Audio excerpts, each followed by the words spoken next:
አላልኩትም። በክብር አታናግር አላልኩትም። አትርዳቸው፣ ቪዲዮ አትስራ ምናምን አላልኩትም። ደግሞ ይናገር ለምን አልፈልግም እንዳለች ለምን አብሮ መቀጠል እንዳልቻለ የእሱን ሳይድ ደግሞ ይናገር። እድል ትሰጫለሽ አሁን እሱ እንዲናገር።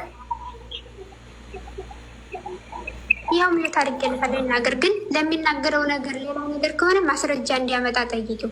እኔ አሁን ስለ ታሪካችንና እሱም ስላመነበት ነገር የተናገርኩት እንጂ እንደዚህ ነው ለሌላ ምናምን ሌላ ቤት ሄዳ ኮመንት ነው። በጣም ትጨቃጨቃለች፣ በቃ በጣም ትቀናለች። ኦቨር ለምን የኔ ቆንጆ ትላለ ሴቶችን ለኔም ያልሽኝ እሱም ያለኝ ሳስታርቃት የኔ ቆንጆ ለምን ትላለች?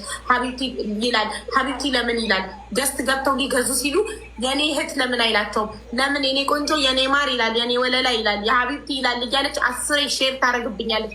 አስሬ በዋትሳፕ እንዲህ አትበል፣ እንዲህ በል፣ ባለትዳር ነኝ በል፣ እንዲህ በል፣ በውስጥ ላውራ ሲሉክ ለምን እሺ ትላለህ? በውስጥ ሲሉክ ኖ በል፣ እንዲህ በል እያለች 10 ጊዜ መሴጅ ታደርግብኛለች። እኔ ከስተመር ላስተናግድ ወይንስ የእሷን መሴጅ 10 ዚጋ ጤው ጤው እያለ ሲገባ እሷን እንትን ልበል? በቃ ስራዬን መስራት አልቻልኩም ነው ያለኝ። እኔ ታረቁ ብዬ ስቆጣው ገባሽ? ነገር አስተካከለው ልንገርሽ 10 ጊዜ እየሄድኩኝ አላልኩም፣ ግን የሚለውን ነገር ይህን ነገር አትበል ብየዋለሁኝ። አንቺ አሁን አንድ ሰው ሲስምሽ አይደለም እንደ ባለትዳረኛ አትሳሙኝ የምትለው? ይሄ እኮ የራስሽን ሰው እንዴት ነው ጠይብ እንደዛ አትስራ አላልኩትም። በክብር ያረሰኛለኝ ቦይስ አለኝ ላኪልኝ ነበር። የመጀመሪያ ዙር 80,000 ላክሽ። እሺ እንደገና ደግሞ ኋላ ላይ ያንን 80,000 ብር ፓስፖርትና መንጃ ፍቃድ ጀመረ መሰለኝና ያው በሰዓቱ ላይ እጁ ላይ ብር እንደሌለውና ያለውን በእጁ እንደከፈለ ምናምን ነገረኝና 40,000 ብር ላኩለት። ሁለተኛ ዙር ከዛ አንቺ ላይ ብላይ መጥቶ ረዳት ሲል 40,000 እሺ አንቺ ላይ ብላይ መጥቶ ህዝቡ የምንርዳው ምናምን ሲል 100,000 ብር እችልሃለሁ ያለኝ ሰው አለ አላለም? አዎ ብሏል፣ አስገብቷል 100,000። እኔ እችልሃለሁኝ ሳይሆን ያልኩት ያው ባለው ነገር ኢትዮጵያም ከሆነ የተወሰነ ሰርች ሀገር ገብተን በአንድ ላይ እንደምንኖር መምጣትም ከሆነ በዛን ታይም ነው እንጂ ይህን ያህል እችልሃለሁ ብዬ አላልኩትም። ከዛ መጣና አንቺ ቤት እንደ ባልና ሚስት ስላሰብሽ እንደ ባልና ሚስት ስለምታይ አንቺ እሱን እንደ ባል ስለምታዩ በቃ ሚስት ደግሞ ለባሏ ታደርጋለች ብለሽ የመጀመሪያ ዙር 80,000፣ ሁለተኛ ዙር 40,000፣ ሶስተኛ ዙር ደግሞ 100,000 ላክሽላት። አዎ ከዛ ቆይ እንዴት እንደላኩለት ልንገርሽ። አንቺ ቤት መጣና 100,000 ብር ቃል የገባልኝ አለ በፍሪ ቪዛ ከሆነ አለ አይደለ? ግን አንቺ ቤት እንደሚመጣም አላወራኝም። 100,000 ብርም ሂጅ እዛ ልናገር ነው አላለኝም። አንቺ ያንን ታወራችሁ በኋላ ከላይ ከወረደ በኋላ ነው ቦይስ ያደረገልኝ። ያው እንግዲህ 100,000 ብር ከኛ ነው ምናምን ነገር ብሎ ቦይሱን አለ ልክልሻለሁ ማለት ነው። እሺ ስለዚህ አንዴ ሶስተኛ ዙር ላይ 100,000 ጠቅላላ 220,000 ማለት ነው አውጥተሻል እስካሁን። እሺ አዎ በዛን ታይም ያው እንደዚያው እያወራራን ነበር። ፕሮሰሱን ውስጥ የሚጨርስለት ድረስ እየጠበቀ እያለ እንደዚህ የተወሰነ ይህን በቅርብ ነው ዱባይ ከመሄዱ ቀደም ብሎ ነው የላኩለት። ያው እጁ ላይ እንደሌለው ስጠይቀው ምናምን ያለውን ነገር ያው ኢትዮጵያ ኑሮ ውድነትም ስላለ ምናምን እጁ ላይ እንደሌለው ምናምን እና ካለሽ መላኪልኝ ብሎ ደግሞ 40,000 ብር ላኩለት አለ የደረሰኝ ሁሉ። እንዴ ወደ ኋላ ትመልሽና ማሪ፣ ሁለተኛ ዙር 40,000 ብር እኮ ተመዘገበ። ድጋሚ ሌላ 40,000 ብር ሌላ ነው ሌላ ከ100,000 በኋላ አራተኛ ዙር ላይ እሺ አራተኛ ዙር ወደ ዱባይ ሲመጣ አንዳንድ ነገሮች የሚገዛበት ነው። ከመምጣቱ በፊት ነው እኮ ወዲያውም ተላለቀለት። ዱባይ ሊመጣ ሊዘገጃጅ አንዳንድ ወደ ዱባይ ይዞ የሚሄደውን ነገር ሊገዛዛበት ነው 40,000 ወይስ ለምንድን ነው? ዘገጃጅበት ሳይሆን ያው በዛን ታይም ስናወራ ምናምን ነገር ያው በእጁ ላይ እንደዚህ እንደሌለው እና እንደውም የመንጃ ፈቃዱን እንትን አላለም አላስተካከለም መሰለኝ እና 50,000 ብር እኮ አለኝ ለሰውየው ሰጥቼዋለሁኝ ጓደኛ ስለሆነ ሰጥቼ እንደ ቀብድ ነገር ሰጥቶት መሰለኝ 50,000 ብር አለኝ ካለሽ አሁን በጅስ ላይ ላኪልኝ አለኝ። 40,000 ብር ላኩለት የመጨረሻ ማለት ነው። አራተኛ ዙር በአራተኛው ዙር 40,000 ላክሽ። በአጠቃላይ 260,000 ላክሽ። 260,000 ከዛም ተመሄዱ በፊት እኔ የምቆይ ከሆነ ያለሽን አቅም አንቺ ነሽ እና የምታውቂው የምትመጪ ከሆነ ነይና ተገናኝተን እኔ የምቆይ ከሆነ እኔ ልሂድ፣ አንቺም ደግሞ እንደዛው ተጀምሮልሽ እንሄዳለን አለኝ። ባጃጄ ፍቅርን አምኜ መውደድን አምኜ ባጃጅ ብገዛለት ሰርቶ ይቃም ብዬ ሌላ ሚስት አግብቶ በየ9 ወሩ ልጆች አፈራባት። ፍትህ ለባጃጄ፣ የ400 ሺህ ብር ባጃጅ አስገቡልኝ ከጄ። ፍትህ ለባጃጄ፣ ፍትህ ለባጃጄ። እኔ እኮ መጀመሪያ ማህቡ ጋር ልሄድ ያልኩት ይሄ ነገር እንደሚመጣ አወኩኝ። በቃ ውስጥ የነገረኝ እኔ ሰው ፊት አትቅረብ ልስጥ ስትለኝ መጀመሪያ ምን እንዳወሩ ማወቅ ነበረብኝ። እኔ በቃ በውስጧ ምን እንዳሰበች ማወቅ ነበረብኝ።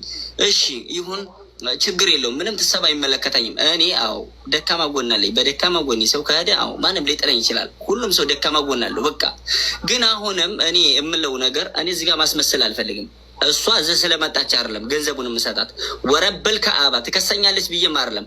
ስሜ አሁንም ጠፍቷል። ኦልሬዲ ሚዲያ ላይ ወጥቻለሁ። ሰው ያልተጻፈለትን ነው የሚያነበው። ተገላብጦሽ ግን እኔ ሰው ይወደኛል ማለት ሁሉም ይወደኛል ማለት አይደለም። ግን ይቺ ልጅ እኔ ለፈጣሪ ለራሴ ለህሊናዬ ስል ነው እኮ እሰጣታለሁ ያልኩት።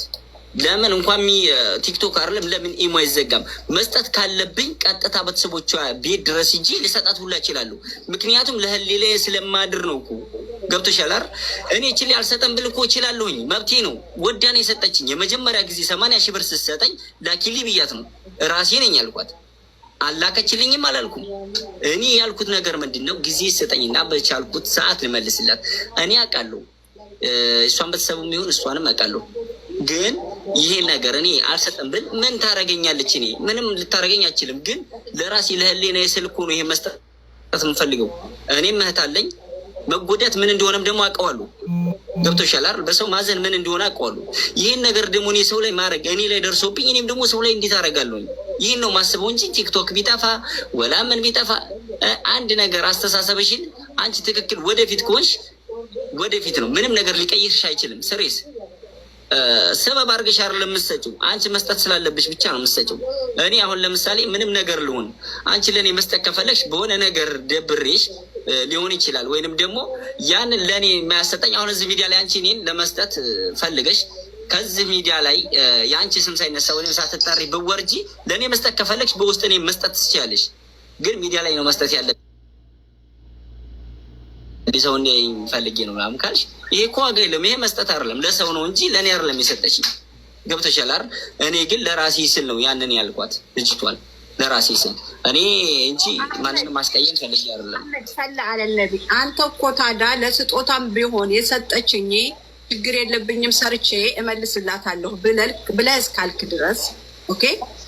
እሷ ደግሞ እኔ 8 ወር ድረስ ማንን አምኜ ነው የምጠብቀው? ወሬድ እኮ በእሷ ቤት እኮ በእሷ አስተሳሰብ በአንተ ተከርታለች። ይሄ የእሷ እኮ አስተሳሰብ ነው። የአንተ አስተሳሰብ ሌላ ነው፣ የእሷ አስተሳሰብ ሌላ ነው። ይሄ ህዝብ ደግሞ የሚታዘበው ነገር አለ፣ እኛንም ይታዘበናል። አሁን እኔ ከ8 ወር በኋላ መልሼ እሱን ብር ስጠኝ ብዬ ልጠይቅ ነው ወይ? በህግ ከሄደች በህጉ መሰረት እኮ ይህች ልጅ እንደማታገኘው እናውቃለን። እኔም አውቃለሁ ብያታለሁ፣ ሳወራት ብያታለሁ። ግን ወሬዳ አንተ ካመንክበት ይሄንን ነገር ምን ችግር አለ? የሆነ ሰው ብታደርግላት ነው። ሀቢባ ተረድተሽኛል? አዎ ሀቢብቲ፣ አዎ። እሱ ደግሞ እኔ ምንም ነገር ሳልል ትመነኝ። እኔ ይኸውልሽ፣ እኔ የምሳስበው ልጁ ይከፍላል። ምክንያቱም ይሄንን ህዝብ የረዳውን ህዝብ ከጎኑ የቆመውን ህዝብ አያሳፍርም። አህመድ ይመልሳል። የሰው ሀቅ አይፈልግም። ህሊና ያለው ልጅ ነው። ትታገስ፣ ትጠብቀው። ሙኒት ስራ ፈልጋ ታገኝለት። አክስቱ ሙኒት አለችለት። ኢቃማውን አሰርታ ስራ ታስገባው። እኔ እናቱ ሀቢባ አለሁለት፣ አልጥለውም።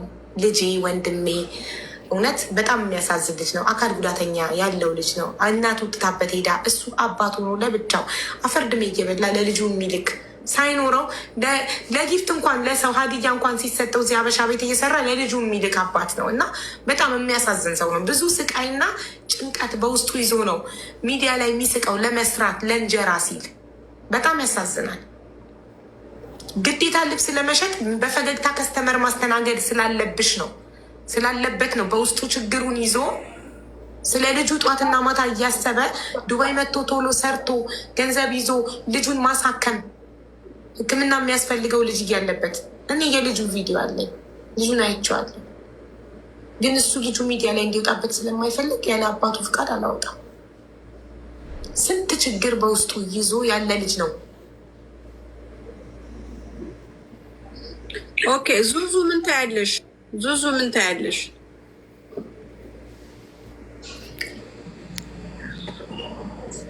እኔም እኮ የመጣሁት በውስጥ እሱና እኔ ስለ እንትን ስላላልን ነው። እና ይህን ያህል ቀን ይበል ችግር የለውም እታገሳለሁ። ይህን ያህል ቀን ማለት አይችልም ማለት ራሴ